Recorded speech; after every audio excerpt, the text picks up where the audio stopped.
Good evening. Thank you for coming to share with me a few thoughts and my perceptions of a very important question that this book has thrown, namely, does every child matter? The overwhelming answer is yes. If that is so, what do we need to do about it? This is something that I would be addressing you for about 15, but not more than 20 minutes. Kindly bear with me, share. Mr. Satyarthi, it's an absolute honor to be here. I'm deeply touched. Whenever I meet commendables like Mr. Satyarthi, I wonder whether it is the rarity of people like him that makes them great, or is it their greatness that makes them rare. In him, I don't find it difficult to see both rarity and greatness. He has meaningfully changed the lives of millions of children across the globe. Today, he is recognized as a Nobel laureate, as a global leader. But I would like to believe that it is most fulfilling for him when his beloved friends recognize themselves as Satyarthis. That, I would like to believe, is the most glorious badge of honor that you want to attain, sir. I had an occasion to go through the book. I'll be very honest. I found it to be compelling and yet so disconcerting at the same time. Compelling because you have accomplished over a period of 4 decades a great achievement in children's rights. Yours is a story of human endeavor, a story that there are still men, although few, whose priorities transcend the self. Yours is a story that optimism of the will can, after all, undo the disparities. A story that heroes don't have to be giants. They have to be brave and resolute. I find the book disconcerting because it makes me wonder as to how much of an accessory we as a collective have been to the conspiracy of silence that you have mentioned in chapter 14 of your book.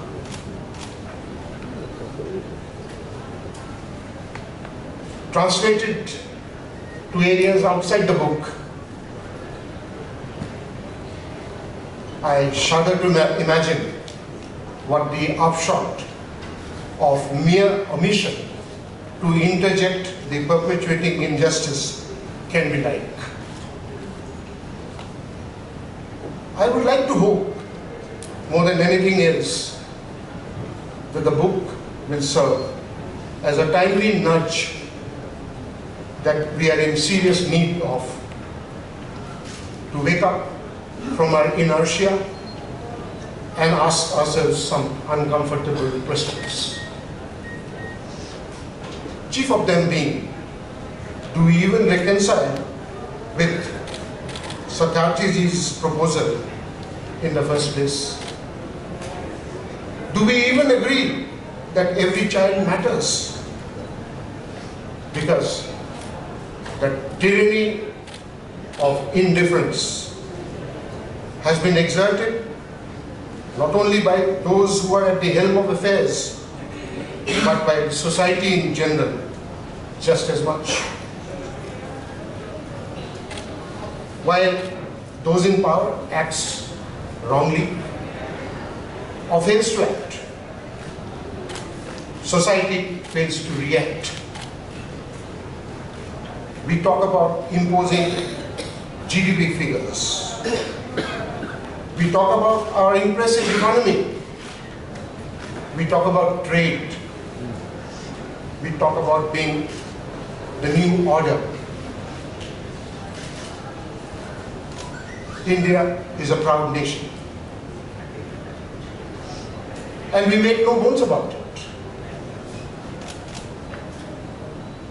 I may not be understood to suggest that it is not correct to do so.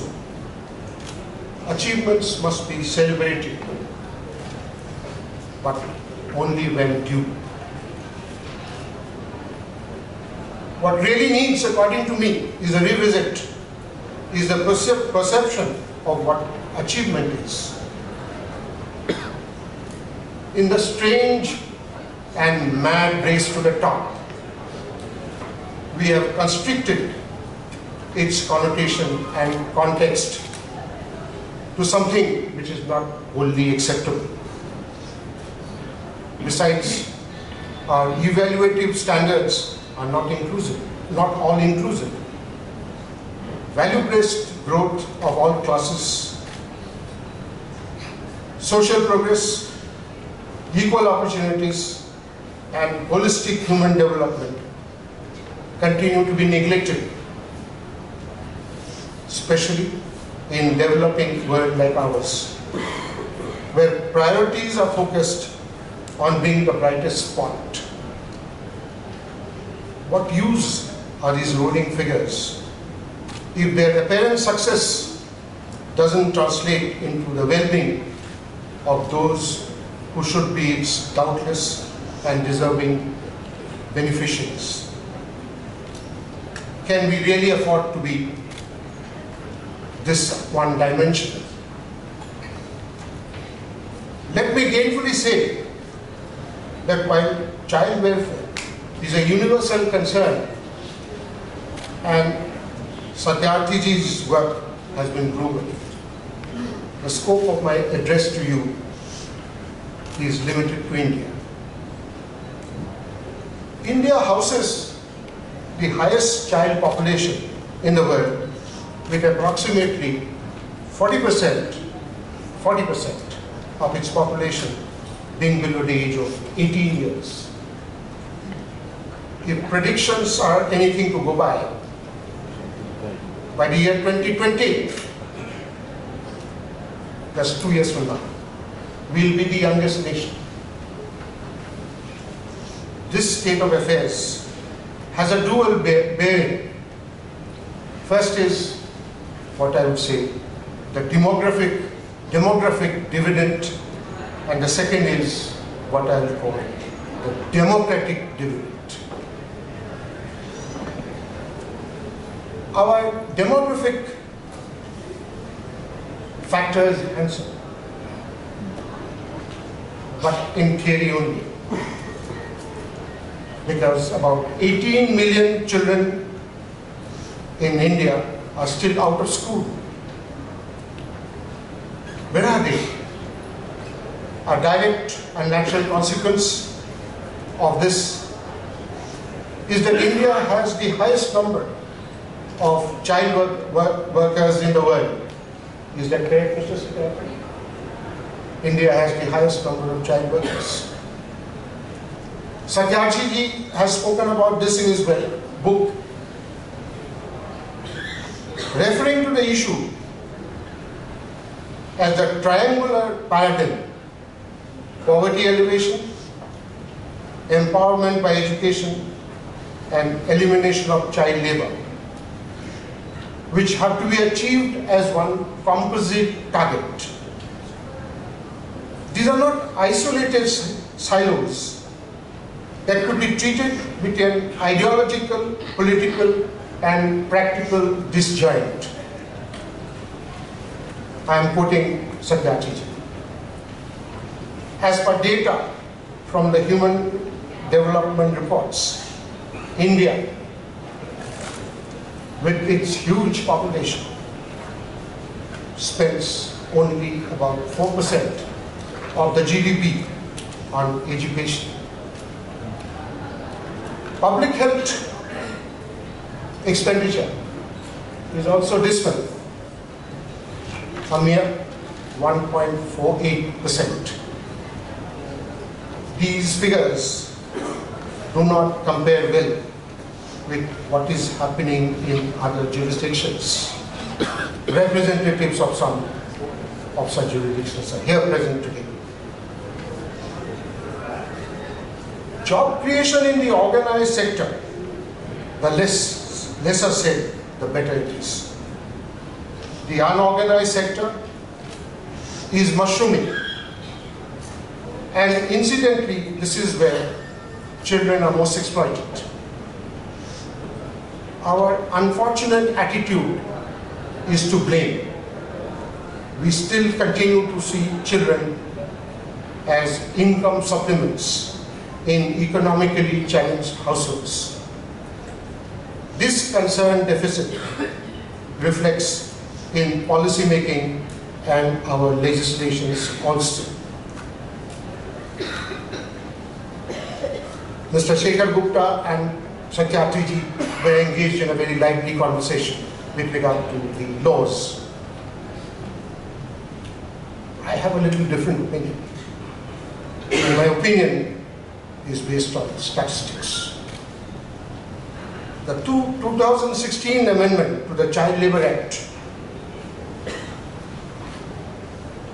is a mirage,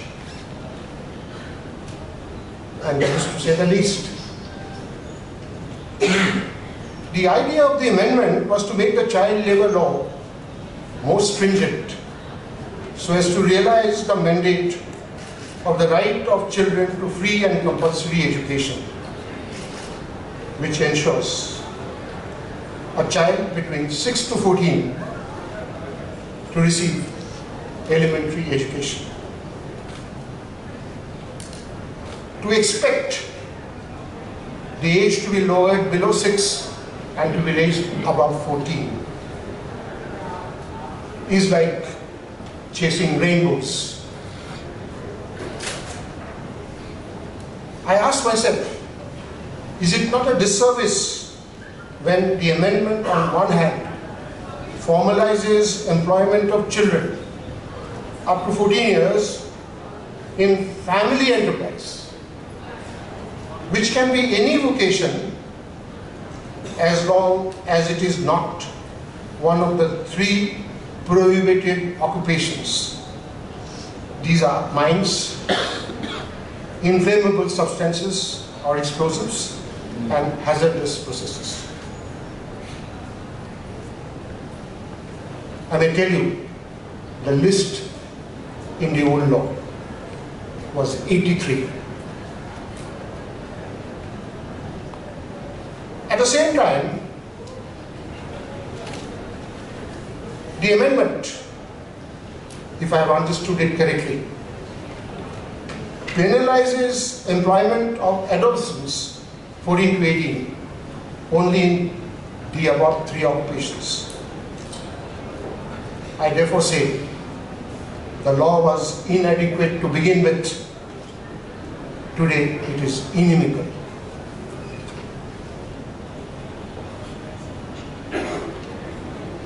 Satyajit and Shekhar Gupta in their conversation has mentioned about late ratification of the ILO conventions. This is ILO Convention 138 and 182,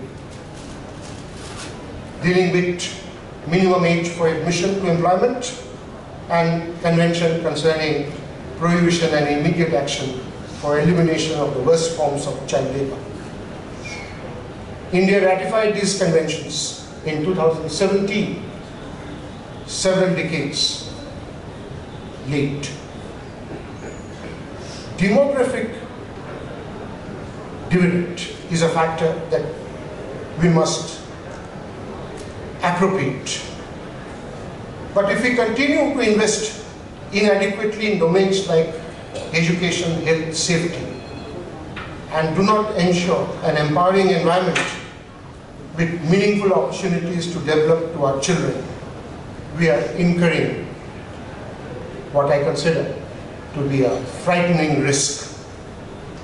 What stares at us is the devolution of this seemingly soft power abundance into a national liability, or what some from the intelligentsia has called a demographic disaster. Recently, Satyarthi termed the rise in cases of sexual abuse of children as a national emergency. I cannot say if child sexual abuse has become any more rampant in the last few months than it earlier was, because I believe if all cases of sexual abuse of children were to really get reported, we would be in for a mortifying shock. But at least the last few months have pressed us to see how urgent a need it is to have in place an effective deterrent regime. A tweak here and a tweak there in the law to pacify the agitated mood is soft justice. And then there are the harrowing, long-drawn battles in the court. It is no secret that the justice delivery system is begging for a complete overhaul. Satyarthi, in a recent report titled as the "Children Cannot Wait" forecasts that some POSCO cases may take even up to 100 years to be disposed of. In his conversation with Mr. Gupta, he had mentioned 50. In some states, 50. When this revolution in the justice delivery system will come is anybody's guess. I do not have an answer. Assuming today is the day of judgment, I don't think we can say we have done well. Too little has come, and it has come too late. Again, this, as I earlier pointed out, has to do with the general indifference about the importance of children as a class of citizens. It is here that I will touch upon the aspect of democratic dividend. In the preface to the book, Satyarthi has shared an experience which I found to be very endearing. He had sent a copy of the book to me. I want to refer to this because it offers a perspective on my proposition. While recounting the memorable days of his life, Satyarthi speaks about a young boy who walked up to him during one of his marches and introduced himself as Satyarthi. When asked if he had any other name, the young boy said the name given to him by his parents is Abdul. But as he has identified himself with Satyarthi's ideals, he has adopted his name. My perspective is this: if one crusader like Kailash Satyarthi can be instrumental in altering the face of the world, one can only imagine what many more Satyarthis like Abdul can do.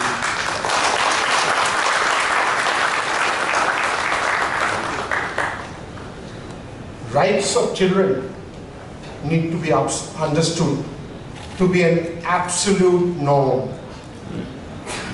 Children's rights and their voices are a necessary touchstone whereby the socio-political, socio-economic, socio-cultural success in a democracy should be measured.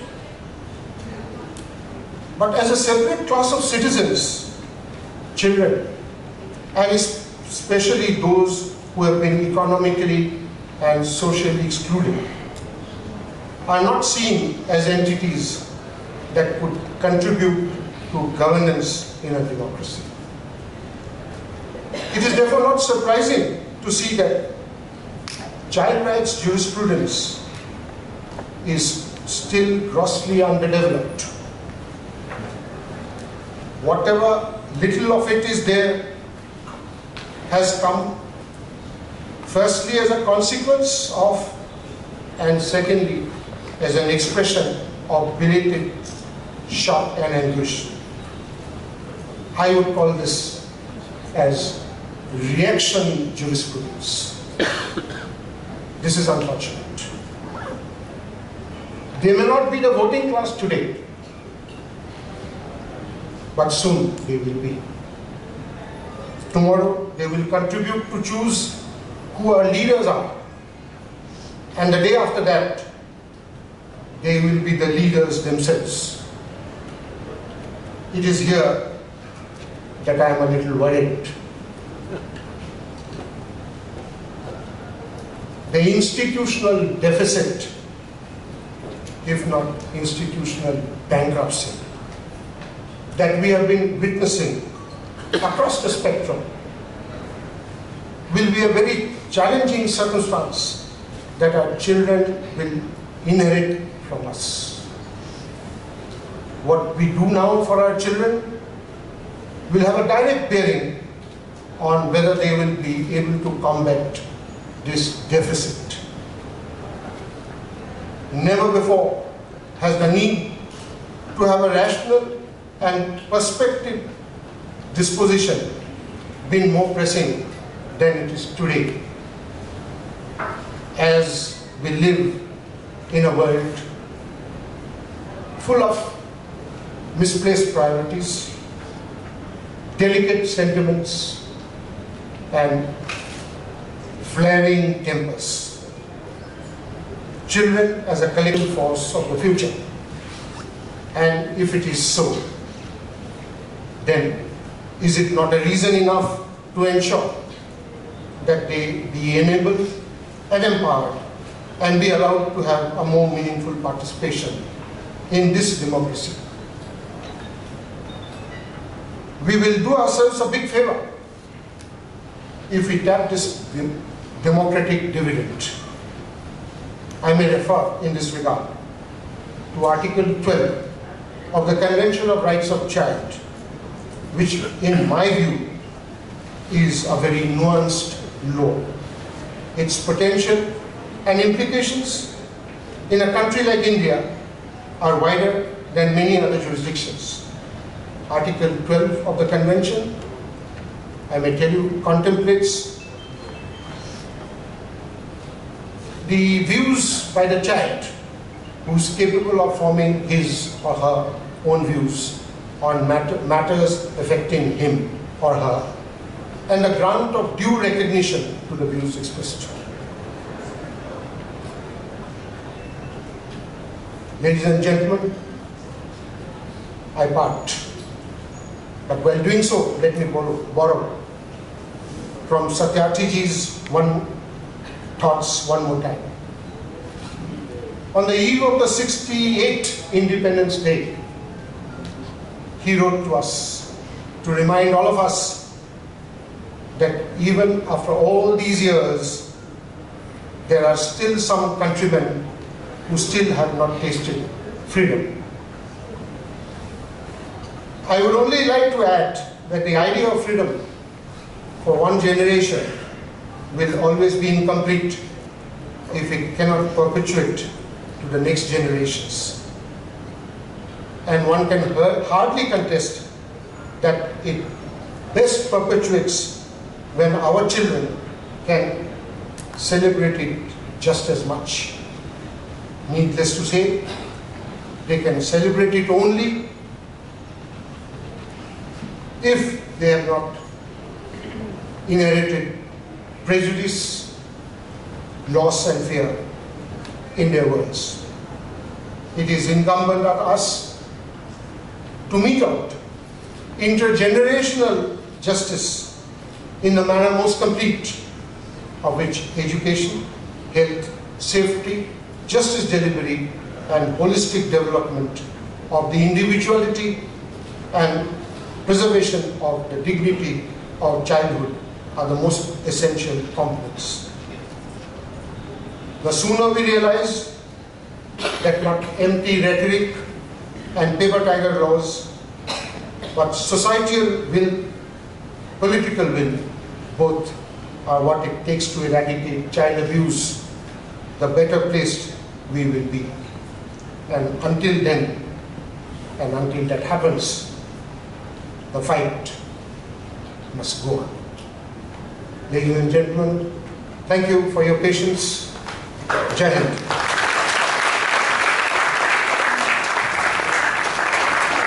आप देख रहे हैं red network. आपसे गुजारिश है, YouTube पर red network से जुड़ने के लिए इस सब्सक्राइब बटन पर क्लिक करें। सब्सक्राइब बटन के साथ ही घंटी बनी हुई है, उस पर जरूर क्लिक करें ताकि जब भी हम नया वीडियो अपलोड करें आपको तुरंत इसकी जानकारी मिल जाए और आप लगातार जुड़े रहें रेड नेटवर्क के साथ।